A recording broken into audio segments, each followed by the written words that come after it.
নমস্কার বন্ধুরা, পুলিশ কিচেনে সবাইকে স্বাগত। আজকে আমাদের রেসিপি বেগুন দিয়ে লুচি। এর জন্য আমি এখানে বেগুন, পেঁয়াজ, টমেটো কেটে নিয়েছি।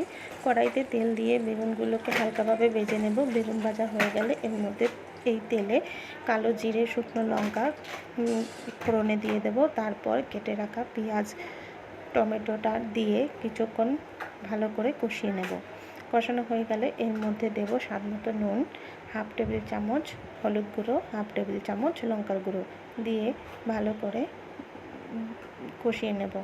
এর মধ্যে আরেকটু দিয়ে দেবো জিরের গুঁড়ো, দিয়ে কষিয়ে নিয়ে ভেজে রাখা মাছ আর বেগুনটাকে দিয়ে আরেকটু ভালো করে কষিয়ে নিলেই আমাদের হয়ে যাবে বেগুন লোটে। বন্ধুরা, আপনারাও এইভাবে রান্না করে খাবেন। আমরা কিন্তু এখানে আদা রসুন ব্যবহার করিনি এবং জলও ব্যবহার করিনি। এইরকমভাবে রান্না করলেও কিন্তু লোটে মাছটা খুবই ভালো হয়। আপনারা খেয়ে দেখবেন কেমন লাগে।